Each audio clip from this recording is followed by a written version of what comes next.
Oke, assalamualaikum warahmatullahi wabarakatuh. Seperti biasa, sebelum dimulai, bantu tekan tombol like terlebih dahulu, teman-teman. Terima kasih sesudah dan sebelumnya. Bab 2596. Ingin memberikan kontribusi, Li Fugui menggelengkan kepalanya dan berkata sambil tersenyum, "Kamu terlalu banyak berpikir. Jika kamu bisa tunduk padaku dan mengikutiku dengan sepenuh hati di masa depan, mengapa aku harus menjadikanmu hewan peliharaanku? Lagi pula, aku sudah punya cukup banyak hewan peliharaan di sekitarku sekarang. Saya merasa repot memelihara begitu banyak hewan peliharaan." Pendeta Tao Hei Suan menyeringai dan berkata, "Guru Li, Anda seharusnya benar-benar menjadikannya hewan peliharaan. Saya tidak punya apa-apa, jadi Anda bisa menuntunnya saat saya keluar." Lord Seng Yang tiba-tiba membelalakan matanya dan mengutuk pendeta Tao Hei Suan di depannya, "Dasar beruang buta, omong kosong apa yang kau bicarakan? Apakah kau percaya bahwa aku akan mencekikmu sampai mati sekarang?" Pendeta Tao Hei Suan tertawa dan berkata, "Baiklah, baiklah, saya hanya bercanda dengan Anda. Ngomong-ngomong, kamu baru saja mengatakan ingin membantu Master Li mengambil alih Gua Wuang. Katakan padaku, apakah kamu punya ide bagus?" Setelah kejadian tadi, kaki Lord Seng Yang menjadi lemah. Setelah berusaha menenangkan diri, dia berkata kepada Li Fugui dan yang lainnya, "Tuan Li, mari kita pergi ke aula depan untuk berbicara terlebih dahulu." Li Fugui berbalik dan berkata sambil tersenyum, "Tidak apa-apa, ayo pergi, aku juga ingin duduk dan mengobrol denganmu." Tetapi, tepat saat Li Fugui berbalik, Dewa Seng yang melihat beberapa peri cantik di dekatnya dari sudut matanya. Pada saat ini, kemarahan di hatinya bangkit lagi. "Guru Li, bisakah Anda memberi saya waktu beberapa menit?" Li Fugui bertanya, "Apa yang sedang kamu lakukan?" Seng yang menatap para peri cantik itu dan berkata sambil menggertakkan giginya, "Bajingan-bajingan itu hampir membunuhku kali ini. Pergilah ke aula utama dan tunggu aku. Aku akan membunuh mereka semua." Li Fugui mengerutkan kening dan berkata sambil tersenyum tipis, "Apa yang ingin kau lakukan? Apakah kau akan membunuh mereka?" Seng yang melihat ekspresi Li Fugui agak aneh, jadi dia bertanya dengan hati-hati, "Ada apa? Apakah kamu tidak mengizinkannya?" Li Fugui tersenyum dan berkata, "Bukannya aku tidak mengizinkannya, tetapi setidaknya kau harus memberiku alasan yang tepat, kan?" Seng yang berkata, "Mereka mengkhianatiku, jadi mereka pantas mati." Li Fugui tertawa dan berkata, "Oh, kalau begitu bukankah kau juga mengkhianati Wan Sui? Berdasarkan apa yang kau katakan, maka kau juga harus mati."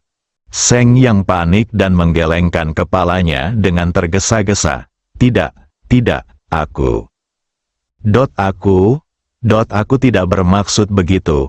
Aku hanya..." Li Fugui mengulurkan tangannya dan meletakkannya di bahu Seng Yang. Saat dia menuntunnya keluar dari halaman, dia berkata sambil tersenyum, "Seng Yang, sekarang setelah kamu menyerah padaku, para iblis di bawah komandomu ini juga adalah orang-orangku. Bagaimana mungkin kamu membunuh orang-orang tak berdosa tanpa izinku? Lagi pula, kenapa mereka mengkhianatimu? Bukankah itu karena kamu, sang bos, sedikit tidak jujur? Jika Anda seorang bos yang baik dan mampu membela mereka di saat-saat kritis, bagaimana mungkin mereka tidak mendengarkan Anda dan memilih untuk mengatakan yang sebenarnya kepada saya?" Meskipun suara Li Fugui tidak terlalu keras saat mengatakan ini, semua goblin yang hadir dapat mendengarnya dengan jelas. Terutama para goblin dan monster di bawah Seng Yang, mereka sebenarnya merasa sedikit bersyukur di hati mereka. Pada saat yang sama, Mereka juga senang bahwa bos mereka membuat keputusan yang tepat. Jika mereka tetap keras kepala dan menolak mengubah cara mereka seperti yang mereka lakukan di awal, memilih untuk melawan Li Fugui sampai mati, mungkin mereka semua akan mati tanpa tempat pemakaman. Tidak lama, semua orang datang ke aula. Li Fugui secara alami duduk di barisan depan. Di sebelah kiri dan kanan adalah pemimpin sekte Elang Langit, penguasa Seribu Gua, penguasa Sengyang, dan Taois Suan Hitam. Adapun Master Gua King Feng yang dipeluk oleh penguasa istana Qiandong, Li Fugui memintanya untuk mencari meja dan langsung meletakkan Master Gua King Feng di atas meja. Setiap kali Tuan Seng yang melihat Tuan Gua King Feng, hatinya akan bergetar. Sebelum hari mulai gelap, Saudara Seng Yang, katakan padaku, bagaimana kamu akan membantuku menghancurkan Gua Wuang? Lord Seng Yang berusaha sekuat tenaga menenangkan dirinya terlebih dahulu. Setelah perlahan-lahan mendapatkan kembali ketenangannya, dia berkata kepada Li Fugui dengan serius, Tuan Li, sejujurnya, saya memiliki hubungan baik dengan Sekte Buddha Bermata Dua, salah satu dari 4 Dewa Iblis Agung yang menjaga Gua Wuang. Aku bisa naik dan membujuknya untuk tunduk padamu sekarang. Selama dia memilih untuk tunduk, kita bisa mengalahkan 3 peri iblis yang tersisa satu persatu. Setelah beberapa detik hening, Li Fugui bertanya kepada para peri iblis di depannya dengan serius, di antara 4 peri iblis yang menjaga Gua Wuang, siapa yang terkuat? Lord Seng yang berkata tanpa ragu, dalam hal kekuatan, yang terkuat seharusnya adalah Lord Giant Strength. Sihirnya luar biasa, dan yang terpenting adalah dia memiliki kekuatan tak terbatas. Jika kita ingin mengalahkannya, aku khawatir meskipun kita berempat bersatu, kita tidak akan mampu menandinginya. Sebelum datang ke Gunung Wuang, Li Fugui telah mempelajari situasi umum di sini melalui pengenalan pemimpin Sekte Elang Langit. Jadi setelah mendengar kata-kata Jiu She Senjun, Li Fugui berkata, apakah ini Juli Senjun yang kamu bicarakan tentang seekor semut yang telah berlatih selama 1000 tahun? Pemimpin Sky Eagle mengangguk dan berkata, ya, itulah semut yang kuceritakan kepadamu. 12 iblis di bawahnya semuanya adalah jenis semut yang berbeda. Dan sebagian besar dari 365 iblis dan banyak monster juga adalah semut. Penguasa istana Qiandong juga berbicara saat ini, dan berkata dengan senyum masam, Tuan Lembah Li, kami masih mengagumi kekuatan dewa kekuatan raksasa ini. Dia jelas merupakan puncak di antara kami para dewa iblis.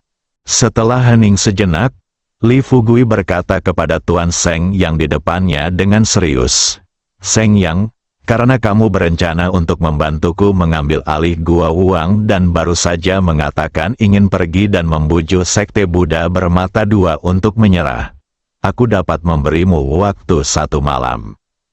Kamu pergi ke sekitar Gua Wuang, temukan Sekte Buddha Bermata Dua, dan lihat situasinya terlebih dahulu. Jika kamu bisa meyakinkan pihak lain, bawalah dia ke sini untuk menemuiku. Namun, jika tidak bisa, jangan memaksanya. Ingat, Anda tidak dapat menggunakan kekerasan hanya karena pihak lain tidak memilih untuk menyerah dan membiarkan Anda kehilangan nyawa. Melihat Li Fugui berkata demikian, wajah Tuan Seng yang menunjukkan ekspresi terima kasih dan berkata kepada Li Fugui, Tuan Li, aku tidak pernah menyangka bahwa kau masih memikirkan aku sekarang. Tindakan Li Fugui tidak sepenuhnya demi kepentingan Tuan Seng Yang. Inti masalahnya adalah dia tahu bahwa tujuan utamanya dalam berurusan dengan klan iblis kali ini adalah Raja Iblis. Jika peri iblis mati dalam pertempuran berikutnya, maka tidak diketahui apakah ia akhirnya dapat menemukan Raja Iblis. Namun, di hadapan Tuan Seng Yang, Li Fugui tentu saja tidak akan mengatakan apa yang dipikirkannya. Dia hanya tersenyum pada Lord Seng Yang dan berkata, "Baiklah, sudah malam, kamu pergilah dulu." Tuan Seng yang memikirkannya matang-matang lalu berdiri dan hendak keluar. Pada saat ini, Pendeta Tao Hei Suan menatap Tuan Seng Yang dan berkata terus terang kepadanya, "Saudara Seng Yang, tunggu sebentar, ada sesuatu yang ingin saya katakan kepadamu." Tuan Seng Yang berhenti, menoleh ke arah Taois Hei Suan, dan bertanya, "Apa yang bisa kau katakan padaku?" Sebenarnya, Li Fugui juga sedikit penasaran. Dia juga ingin tahu apa yang akan dikatakan Pendeta Tao Hei Suan kepada Tuan Seng Yang sekarang.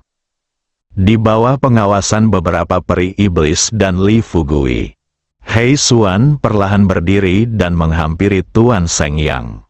Dia berkata terus terang, "Saudara Seng Yang, kamu harus berhati-hati saat pergi ke Sekte Buddha bermata dua kali ini. Sekte Buddha bermata dua tampaknya memiliki hubungan yang baik denganmu. Tetapi aku mendengar desas-desus bahwa dia pernah memberitahu bawahannya bahwa di antara 72 peri iblis, dia paling membencimu." Siapa yang mengira bahwa setelah mendengar ini, Tuan Seng yang akan tersenyum tidak setuju dan berkata, "Itu tidak mungkin. Orang lain mungkin tidak tahu hubungan antara aku dan Sekte Buddha bermata dua, tetapi tidakkah kau mengetahuinya? Kita sedekat saudara, dan beberapa hari yang lalu, setelah kami tiba di Gunung Wuang, dia mengatakan kepada saya bahwa saya bisa menemuinya kapanpun saya menemui kesulitan." Melihat Tuan Seng Yang tidak mempercayainya, Hei Suan hanya bisa menghela nafas tak berdaya dan berkata, "Kalau begitu, silakan saja. Pokoknya, kamu harus mengingat kata-kataku di dalam hatimu." Seng Yang melambaikan tangannya dan tersenyum, "Semuanya, jangan khawatir. Aku akan pergi dulu. Jika semuanya berjalan lancar, aku mungkin bisa membawa Sekte Buddha bermata dua kepada Guru Li dalam waktu setengah jam." Li Fugui mengangguk. Tetapi setelah Tuan Seng Yang meninggalkan rumah, Li Fugui buru-buru bertanya kepada Taois Hei Suan di depannya, "Hei Suan, apa yang baru saja kamu katakan kepada Seng Yang? Apakah itu benar atau salah?" Hei Suan berkata dengan serius, "Guru Li, Anda tidak tahu bahwa di antara 72 peri iblis kita, Sekte Buddha bermata dua tampaknya jujur dan sederhana, dan tampak lebih disenangi, tetapi dialah yang paling berbahaya. Hanya saja Seng Yang dan Sekte Buddha bermata dua pernah berlatih bersama sebelumnya dan sudah saling kenal sejak lama, jadi Seng Yang selalu merasa bahwa Sekte Buddha bermata dua memiliki hubungan yang sangat baik dengannya." Li Fugui tiba-tiba merasakan firasat buruk. Dia terdiam beberapa detik. Kemudian dia berdiri dan berkata kepada semua orang di depannya, "Kalian tunggu di sini dulu. Saya akan mengikuti Seng Yang untuk memeriksa situasi." Hei Suan bertanya dengan tergesa-gesa, "Master Lembah Li, apakah Anda juga akan ke sana?" Li Fugui sudah tiba di pintu. Dia berhenti dan tidak menjawab pertanyaan Hei Suan. Sebaliknya, dia dengan sungguh-sungguh memberi instruksi kepada penguasa istana Tianying dan Qiandong. "Setelah aku pergi, kalian harus ingat untuk menjaga keselamatan Duo-Duo dan saudari Ming dengan baik." Tianying dan penguasa istana Qiandong mengangguk tanda setuju. Setelah Li Fugui keluar, dia dengan cepat mengedarkan energi di tubuhnya, terbang ke udara, dan kemudian mengejar ke arah di mana Tuan Seng Yang pergi. Berbicara tentang Lord Seng Yang, setelah meninggalkan aula utama, ia terbang langsung menuju lereng bukit sebelah timur Gua Wuang. Dalam waktu kurang dari secangkir teh, Dewa Seng yang tiba di aula timur yang dijaga oleh Sekte Buddha bermata dua. Pada saat ini, Area di sekitar aula utama dipenuhi oleh para penjahat dan monster di bawah komando sekte Buddha bermata dua. Aura jahat yang kuat mewarnai seluruh lereng bukit menjadi hitam. Begitu Dewa Seng yang mendarat, seorang peri maju ke depan, memberi hormat pada Dewa Seng Yang, lalu bertanya, "Apa yang sedang Anda lakukan di sini, Dewa Seng Yang?" Seng Yang bertanya, "Di mana Qian Sui-mu? Aku ingin berbicara dengannya." Peri itu berkata sambil tersenyum tipis, "Seng Yang Qian Sui, jika ada yang ingin kau katakan, sebaiknya kau katakan padaku terlebih dahulu. Kami, Qian Sui, tidak pernah menjamu tamu di malam hari." Mendengar ini, Lord Seng Yang berkata dengan wajah tegas, "Berani sekali kau. Buka matamu dan lihatlah siapa aku. Tidakkah kau tahu apa hubunganku denganmu, Qian Sui? Apakah kau percaya bahwa meskipun aku menghajarmu sampai menjadi abu sekarang, kalian tidak akan mengatakan apapun?" Ekspresi Goblin tidak berubah sama sekali. Dia berkata dengan santai, "Tuan Seng Yang, sesuai perintah yang mulia, Anda seharusnya menjaga balai Gunung Wuang sekarang. Anda tidak menjaga di sana, tetapi tiba-tiba datang ke sini untuk melihat 1000 tahun kami. Apa yang terjadi? Apakah Anda kehilangan balai itu?" Tuan Seng yang telah menyadari saat ini bahwa situasinya agak berbeda dari apa yang ia bayangkan. Dia menekan kegelisahan di hatinya dan melihat sekelilingnya.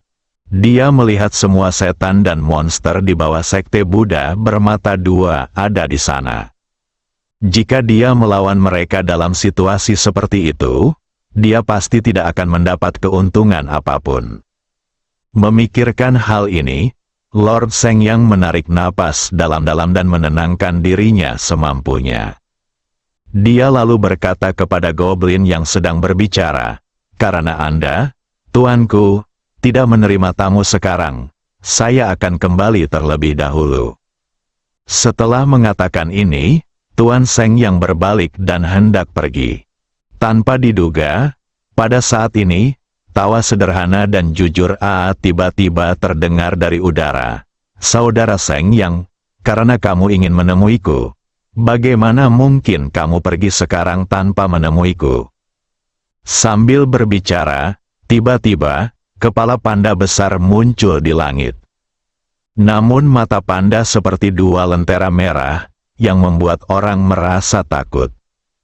Lord Seng Yang tahu dalam hatinya bahwa mata sekte Buddha bermata dua biasanya berwarna hitam, tetapi sekarang telah berubah menjadi merah, yang dengan jelas menunjukkan bahwa ia memiliki niat untuk membunuh.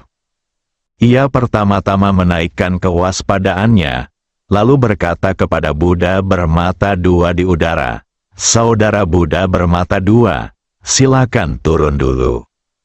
Ada sesuatu yang ingin saya bicarakan dengan Anda, dalam sekejap mata." Sekte Buddha bermata dua berdiri di depan Dewa Seng Yang. Pria di depannya tingginya kurang dari 1,7 meter. Dengan kepala berkilau dan lingkaran hitam di bawah matanya, tetapi senyum ramah di wajahnya. Dia memegang seuntai tasbih Buddha di tangannya. Begitu sampai di depan Seng Yang, lelaki bertubuh pendek dan gemuk itu mengulurkan tangannya dan melafalkan nama Buddha, "Amitabha, Saudara Seng Yang, bukankah kamu dan Saudara Hei Xuan ada di aula bawah? Kenapa kamu tiba-tiba punya waktu untuk datang menemuiku sekarang?" Seng Yang melihat sekeliling, lalu berbisik kepada sekte Buddha bermata dua, "Saudara bermata dua, ada terlalu banyak orang di sini. Mari kita cari tempat yang lebih terpencil untuk berbicara lebih rinci." Buddha bermata dua sedikit mengernyit dan bertanya, "Mengapa kau perlu mencari tempat terpencil? Mereka semua adalah peri dan iblis yang berada di bawah perintahku. Semuanya dapat dipercaya. Jika kau punya sesuatu untuk dikatakan, katakan saja padaku di sini." Tuan Seng yang tahu dalam hatinya bahwa dia tidak bisa melarikan diri sekarang. Renungkan sejenak, dia hanya menggertakkan giginya dan berkata kepada sekte Buddha bermata dua di depannya, "Saudara bermata dua, sejujurnya, aula di kaki gunung memang telah diserahkan kepada Master Lembah Li oleh saya dan Hei Xuan."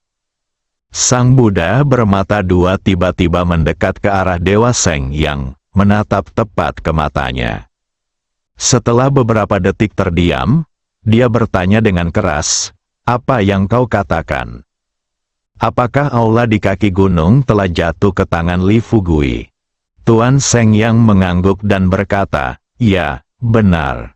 Sang Buddha memejamkan matanya sedikit dan mulai melantunkan mantra berulang-ulang, "Amitabha, Amitabha."